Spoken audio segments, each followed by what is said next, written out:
If you're over 60, I want you to stop right now and look down at your nails, because what you're about to see could be one of the earliest warning signs your body gives you, long before any other symptom shows up.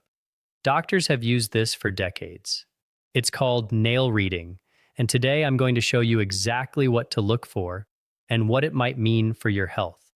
By the end of this video, you'll know 4 major nail changes every senior should watch for, 2 bonus signs most people never hear about, and most importantly, what to actually do if you notice any of them. I've had patients come in worried about tiredness or joint pain, and it wasn't until we looked closely at their nails together that we found the real clue that pointed us in the right direction. So stick with me till the end, because sign number 4 is one almost nobody talks about, and sign 6 is the one you should never ignore. Let's start with why your nails even reflect what's happening inside your body in the first place. Your nails grow from living tissue underneath, fed by tiny blood vessels. That means anything affecting your circulation, your nutrition, or your organs can show up here, sometimes months before you feel anything else. Nails are slow. Fingernails grow only about 3 millimeters a month. So when you see a change, you're actually looking at a snapshot of what your body has been going through recently, not just today. Now, before we go further, I want to separate normal aging from an actual warning sign, because this is where a lot of confusion happens. As we get older, nails naturally get a bit thinner, a little more brittle, and they often develop fine vertical ridges. That part is completely normal and nothing to worry about on its own. What I'm about to show you is different. These are specific patterns that go beyond typical aging, and they're worth paying attention to. Quick tip before we dive in. Check your nails in good natural light, ideally near a window during the day rather than under artificial bulbs, since artificial lighting can distort color and make it harder to spot subtle changes. Remove any polish first, since polish can hide early discoloration completely. Compare your fingers to each other, since most health-related changes tend to affect several nails at once rather than just one. And if you have old photos of your hands from a year or 2 ago, even better, since that gives you a real before and after comparison point rather than relying on memory alone. I also want to mention that toenails can show some of these same signs, sometimes even more clearly than fingernails, simply because they grow slower and hold on to changes longer. So if you're doing a check, it's worth glancing at your toes too, not just your hands. Let's get into the first sign, yellowing or thickening nails. This shows up as a yellow tint, sometimes with the nail becoming noticeably thicker and slower to grow. In some cases, the nail even starts lifting slightly away from the skin underneath. Now, the most common cause of this is simply a fungal infection, which is very treatable. But persistent yellowing across multiple nails, especially without an obvious fungal cause, has also been linked in some cases to respiratory conditions or reduced circulation. A question I get a lot is, isn't this just nail polish staining? Here's how to tell the difference. Polish stains sit right on the surface and grow out within a few weeks as the nail grows. A health-related yellowing tends to stick around and often comes along with that thickening I mentioned. If this persists more than a few weeks, it's worth getting checked, especially if it's happening on several nails at once. It's also worth noting that yellowing can sometimes develop gradually enough that people don't notice it happening, which is exactly why comparing to an older photo, like I mentioned earlier, can be so useful here specifically. Sign number 2 is called nail clubbing. This one is a bit more subtle to spot, but very important. The nail bed starts looking rounded, the fingertip itself can appear slightly swollen, and the angle where the nail meets the skin at the cuticle flattens out or even bulges outward instead of curving in normally. Clubbing has been associated with long-term heart or lung conditions, often related to lower oxygen levels in the blood over time. Here's a simple way to check yourself. Look at your nail from the side profile, right where it meets the skin. In a healthy nail, there's a slight inward angle. With clubbing, that angle flattens or reverses. If you notice this, especially alongside things like shortness of breath or unusual fatigue, this is one I'd recommend getting checked fairly promptly.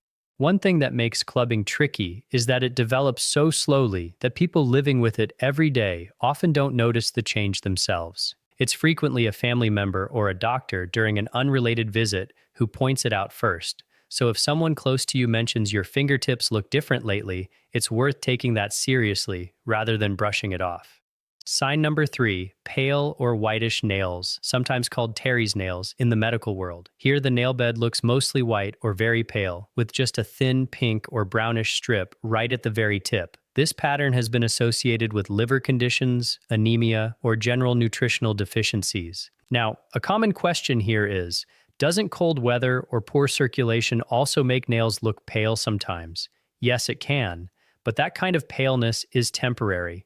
It goes away once your hands warm up or you move around a bit. What we're talking about here is a persistent pattern that doesn't change with temperature and shows up consistently across most of your nails. The good news is this is usually easy to check. A simple, inexpensive blood test can clarify what's going on fairly quickly, and in many cases, the underlying cause, whether it's a nutritional gap or something related to liver function, can be managed effectively once it's actually identified.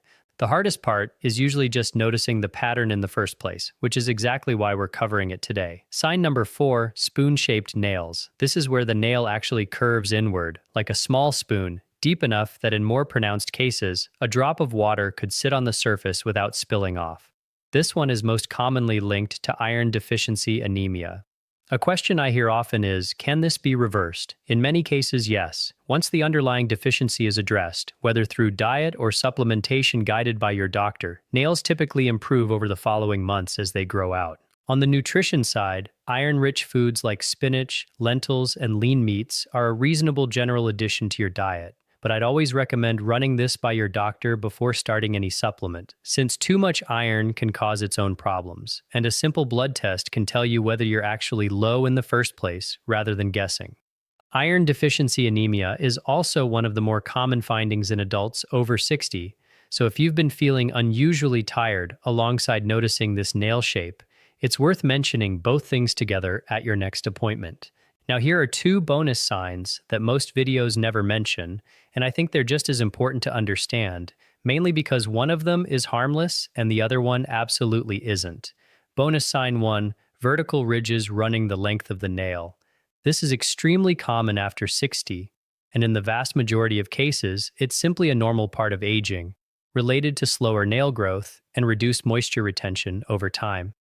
I'm including this mainly so you don't panic if this is the only thing you notice. Unlike the 4 signs before it, this one on its own is generally nothing to worry about. Bonus sign 2, and this is the one I want you to remember most. A thin, dark, or brown streak running vertically underneath the nail from the base all the way to the tip.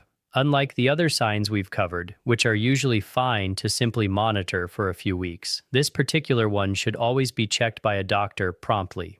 In most cases, it turns out to be something minor like old bruising, but because it can occasionally be something that needs direct evaluation, it's simply not one to wait and see on.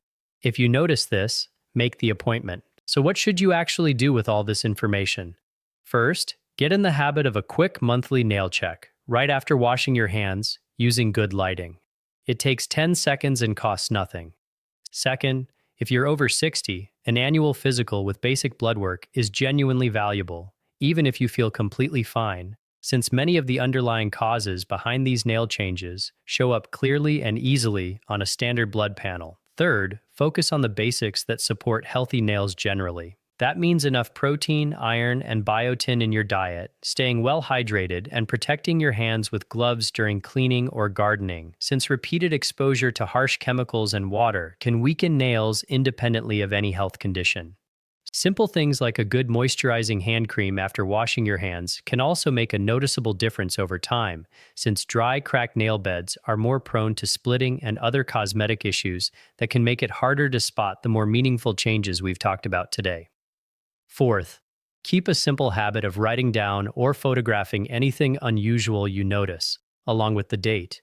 This might sound like overkill, but when you're describing a change to your doctor weeks later, having a specific date and a photo makes a real difference in how quickly they can help you, compared to just saying it's been a while.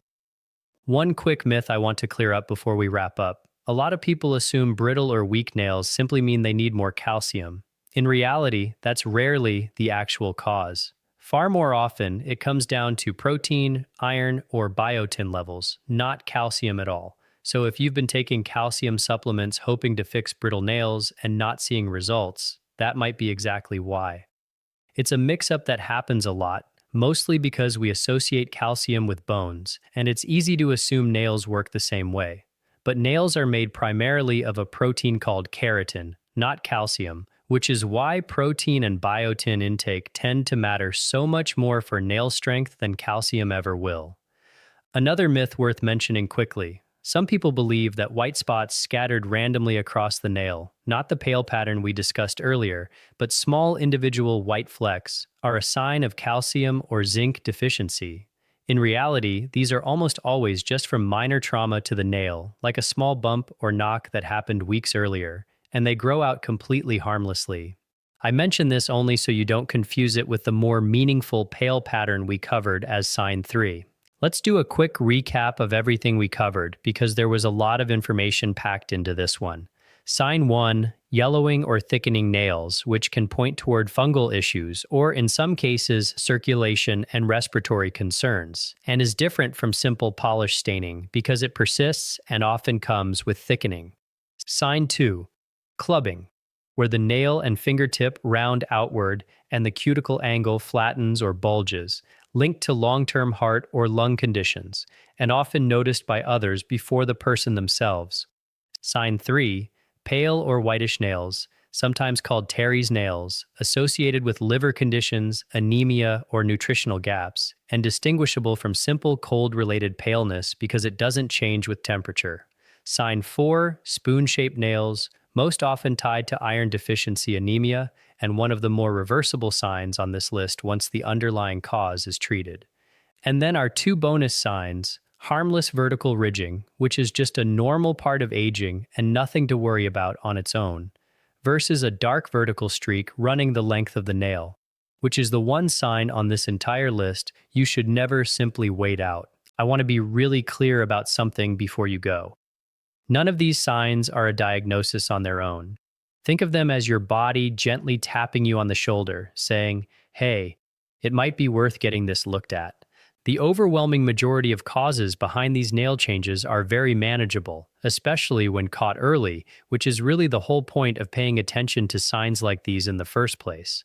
I'd also add that getting checked doesn't mean something is definitely wrong. More often than not, when patients come in after noticing one of these signs, the explanation turns out to be something simple and easily addressed. But the only way to know that for certain is to actually get it looked at, rather than spending weeks worrying about it on your own, or, on the other end, ignoring it completely and hoping it resolves itself. If this video helped you, do me a favor and hit subscribe, because every single week I break down simple, practical health signs that every senior should know about. The kind of things that often get missed in a routine 10-minute doctor visit. And I'd love to know, out of everything we covered today, which sign surprised you the most? Drop it in the comments below. I read every single one. Next time, I'm going to show you what those little vertical ridges on your nails are really trying to tell you and why some ridges matter more than others, since not all of them are as harmless as the ones we covered today. It's a topic that ties in closely with everything we just discussed, so if you found this useful, that next video is going to build directly on it. Until then, take care of yourself, keep an eye on those small details your body is trying to show you, and I'll see you in the next one.